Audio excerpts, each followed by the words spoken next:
The Queen Mary. The purser said we'd meet her about 11. I have to see her.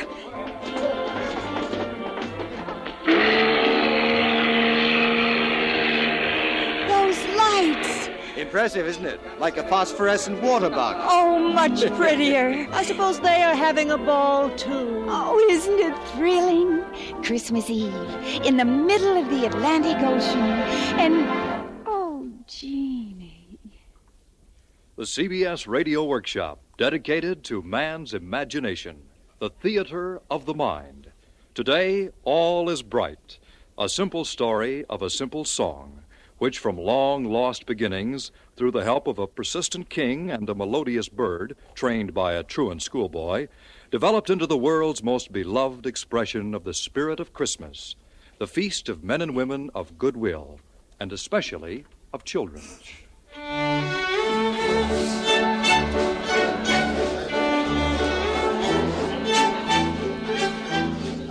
Takes me back, that. Huh? I beg your pardon? I said it takes me back, that waltz. Quite a way, I'm afraid. Oh, yes. Yes, still, you're not playing it right. Oh? In what way? Not enough spirit, not as the Viennese thought of it. They're playing it as an English waltz, I suppose. Ladies and gentlemen, this, as you know, is Christmas Eve. So, on the eve of this, our greatest of holidays, we will play a melody which I am sure you all know. Play, boys. No!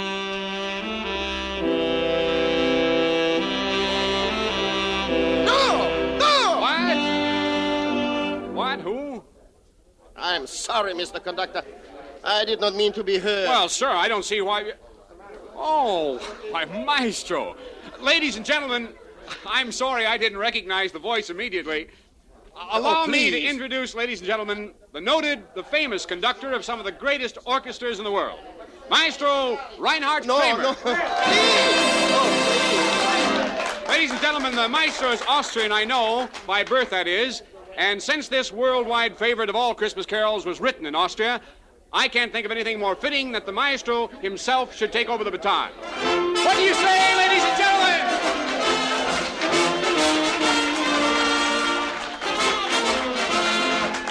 Go on, old boy. It will be an honor, sir, something all of us will remember. Well, if you insist, so... Thank you, ladies and gentlemen. There's a guitar in your band, Mr. Woodson, sir. Here, Maestro. Thank you.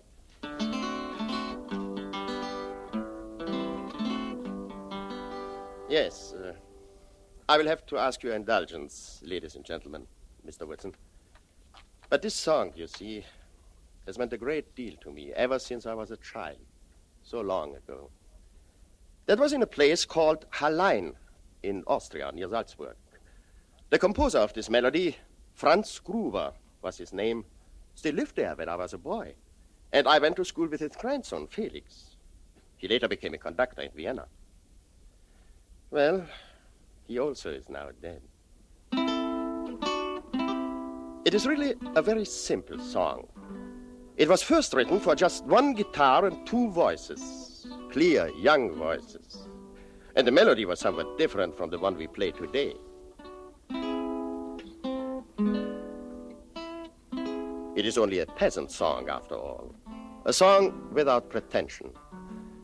What feeling it has came from the hearts of two simple men, two friends, imbued with devotion to their fellow beings, a love of life, humility in the face of its mysteries, and a deep sense of reverence.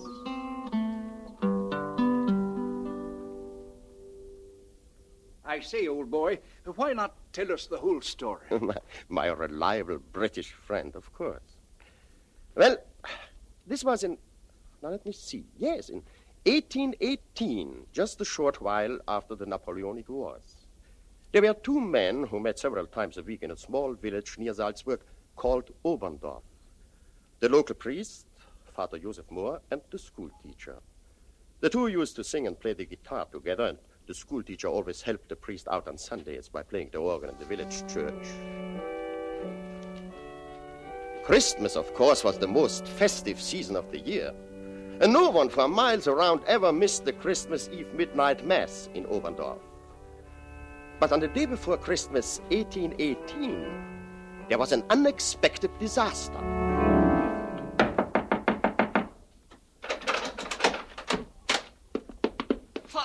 Father! Oh, gelobt sei Jesus Christus. Ewigkeit, Amen. What is the matter, Franz? The organ, Father. I had called the children in for practice, but the organ won't play. I can't get a sound out of it. You're sure? Of course I am sure. But there's a midnight mass. It couldn't have happened at a worse time. The organ man is not due until February or March. But what will we do for music at the Mass? We can't disappoint all those people. I will have to think, Franz. Please, go back to the church now. I will be with you soon.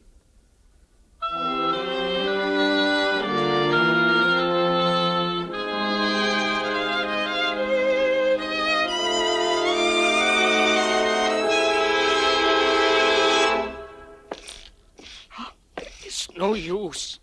Franz! Yes, Father. I can't make it work. It is all right, Franz. I have had an idea. Here is a little poem I have written. You think you could put this to music? Stille Nacht, heilige Nacht. But we have no organ, Father. Well, we still have our guitar. Ah, you mean we'll use the guitar? The guitar and two voices, perhaps. That may be all we can count on. You and me. Yes. Let me see. Alles schläft, einsam wacht. We don't have to do the singing, Father. There are two girls in the choir with the sweetest voices we have ever had.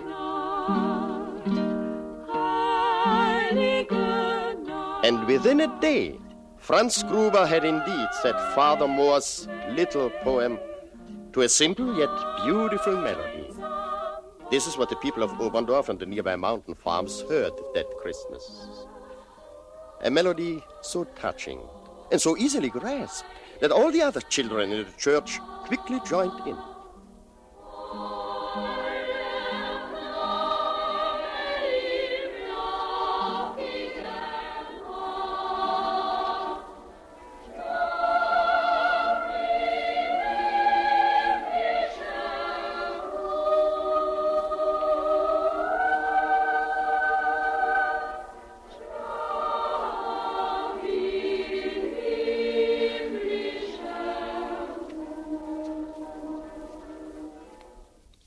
Well, that is how Silent Night was born. But there's more to it. First of all, there are the mice. The mice? Yes, the mice. And then there's a bird in the story, too. Well, the mouse part is simple. When the snows began to melt in the valley of the Salzach, where Oberndorf lies, the organ man, as Father Moore called him, arrived in the village. Organ building and repairing were highly specialized trades in those days. And many of the men skilled in them came from villages along the Ziller River in the Austrian Tyrol. Well, Mr. Mauracher, nothing serious, I hope. Nothing serious, Father. It's just that you don't seem to feed your mice very well. They ate out a whole section of the bellows the size of a silver thaler and then built a nest inside. I cleaned out the mice and put a patch on the hole. You want to try it out? Oh, Mr. Gruber here plays the organ for me. Franz. Of course, Father. I'll try our new Christmas carol.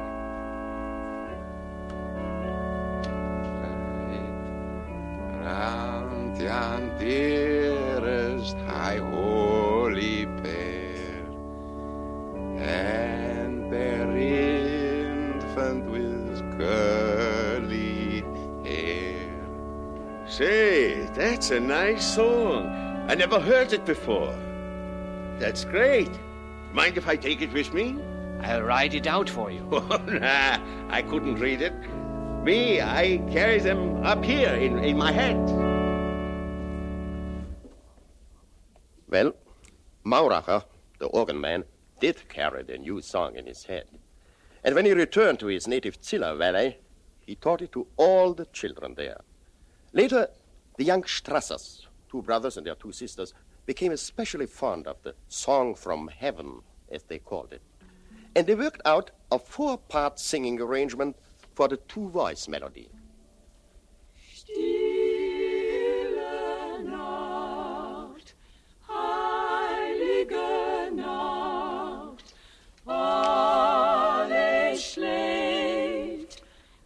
Mr. Strasser was a glove maker.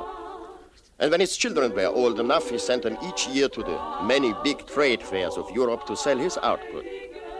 But the children often felt lonely, of course, and homesick. And they used to relieve their feelings by singing all the songs that reminded them of home.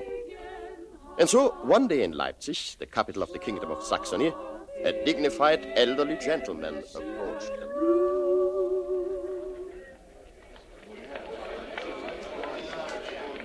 Don't be alarmed, children. My name is Pollitz. I am, in fact, I am the Director General of Music of this Kingdom of Saxony. Yes, sir? I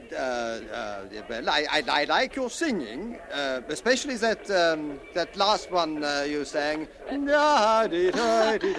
song from heaven. What was that? The song from heaven. We call it that. The people in our valley. Oh, and where might that be? In Tyrol. We are Austrians. Oh, a Tyrolean folk song. Well, children, I want to ask whether you would be interested in singing for me at a concert.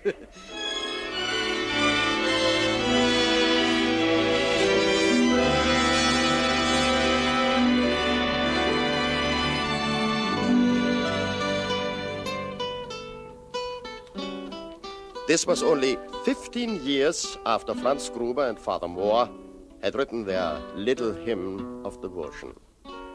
But Mauracher, the organ builder, had never troubled to ask who had written the song. And so when the Oberndorf Carol had a great success in Leipzig and then swept through Europe, it was as an orphan. Another 20 years later, King Frederick Wilhelm IV of Prussia heard the melody during Christmas Eve services in the Berlin Cathedral. He called for the royal concertmaster. Your Majesty? Herr Eck, you are the concertmaster of the Kingdom of Prussia. What is the origin of that hymn, that lovely melody that was played tonight during our services? I'm sorry to say that I do not know, Your Majesty. The melody, if I might say so, suggests an Austrian origin. Haydn, perhaps. Well, then it's off to Austria you go. I want to know who wrote that song, and I don't want to see you again until you found out. Yes, Your Majesty.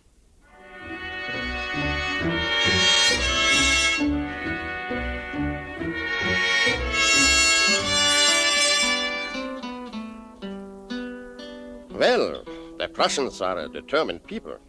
And the royal Prussian concertmaster soon was on his way to Austria. To Vienna first, of course. It was then the musical capital of the world.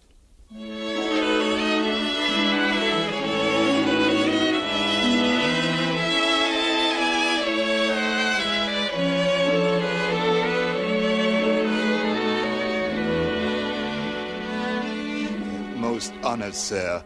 I have been music librarian here at the Imperial Archives for many years, and I can assure you I've never heard nor read that melody. And I can further add that Joseph Haydn did not compose it, nor did the great Mozart.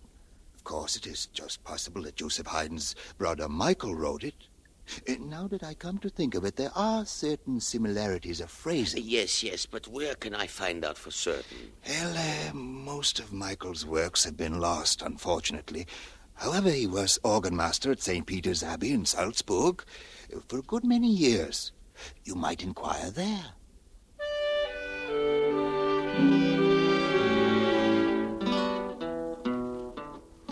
On went the Prussian concertmaster Ludwig Eck. But in the length and breadth of Austria, he could find no trace of the song, or of anyone who might have composed it. The Berlin concert season was coming up, and so one day, Concertmaster Ludwig Eck, miserable over his failure, reluctantly took a coach back to Berlin. He stopped at the inn in Bavaria on his first night after leaving Austria and composed a letter to the publishers of the official Prussian hymn book. And would therefore suggest in the next edition of your hymnal you list Silent Night, Holy Night as probably by Michael Haydn, brother of the celebrated Joseph. Yeah, that ought to do it.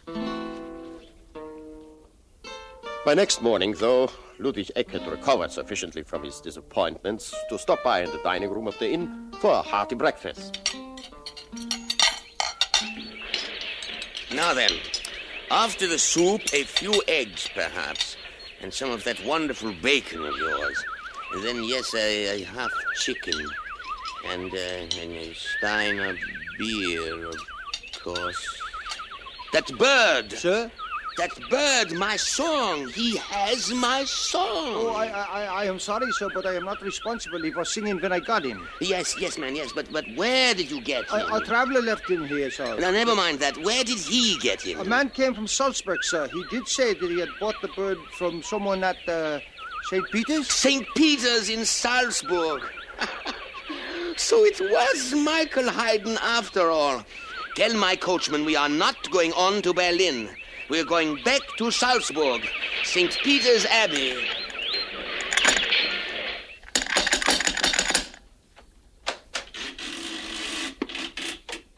Gelobt sei Jesus Christus.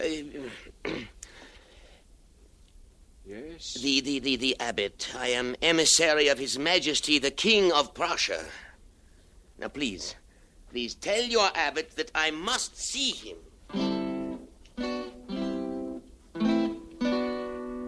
Ludwig Eck was cordially received by the abbot and invited to stay and examine Michael Haydn's remaining manuscripts. He pored over yellowing scores for a week and found nothing. And so Ludwig Eck went home to Berlin. There was one person, though, who had overheard the concertmaster's story of the singing finch. Ambrosius Brennsteiner, who had himself studied at the Abbey School and was now choir inspector of the Salzburg district. He had developed an idea.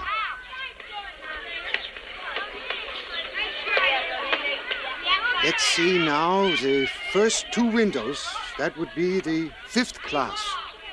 No, probably not that old. The next two, the 4th.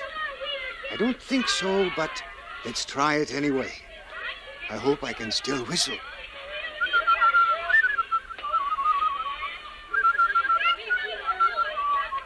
No, that's no good. Well, let's try the 3rd class.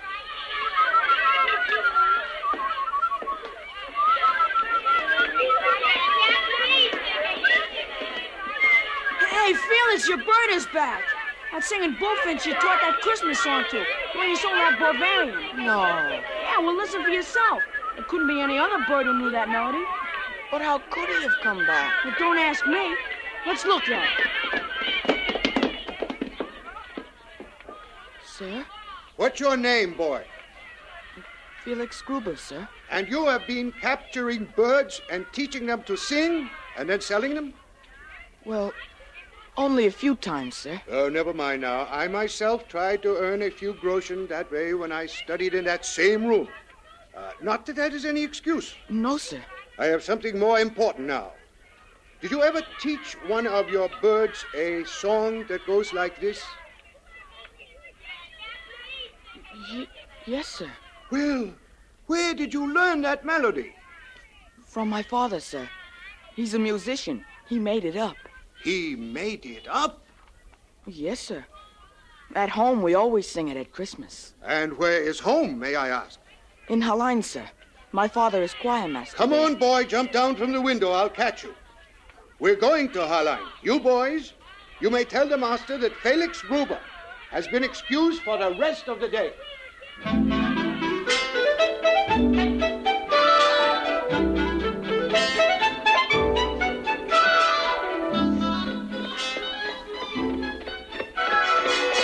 It's just to the right down the street, sir. That White House. I hope your father is at home. Oh, he's always home, except Fridays and Sundays.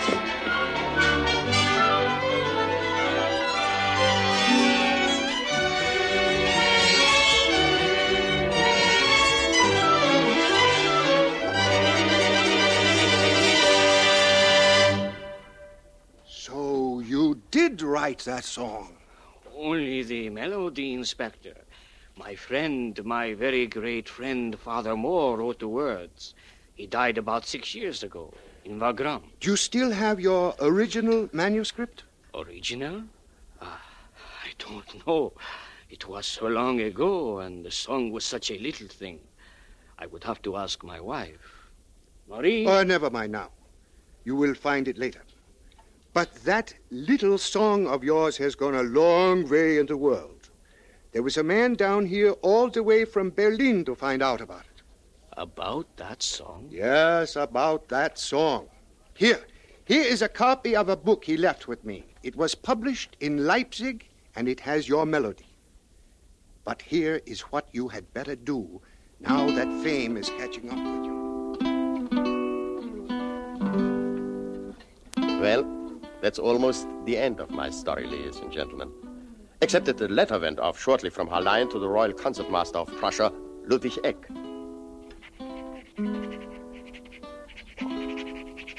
Authentic history of the composition of the Christmas song, Stille Nacht.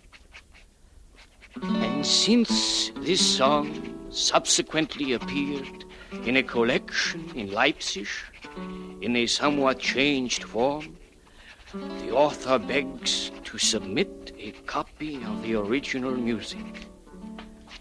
Hoping that my essay will suffice, I am, with veneration and high esteem, your most obedient servant.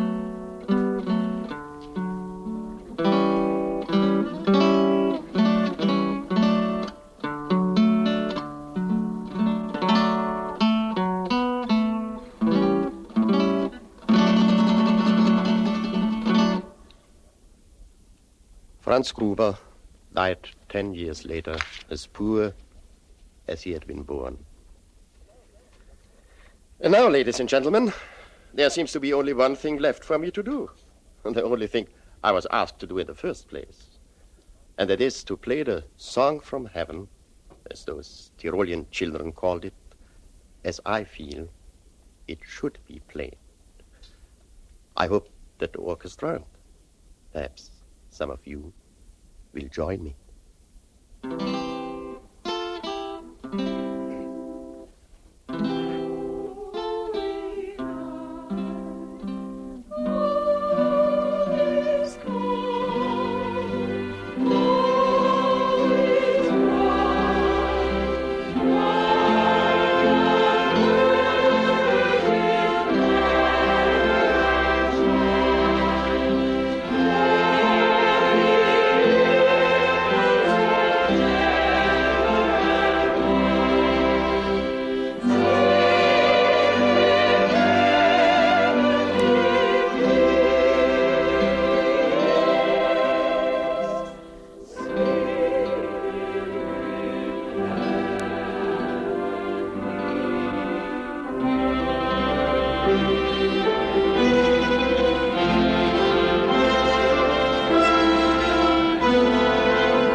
You have been listening to the CBS Radio Workshop and All is Bright, the story of Silent Night, written by Henry E. Fritsch, with the original music of Franz Gruber and additional music composed and conducted by Alexander Steinert.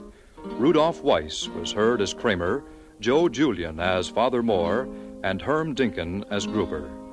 This is Bob Pfeiffer inviting you to listen to the CBS Radio Workshop each Sunday at this same time.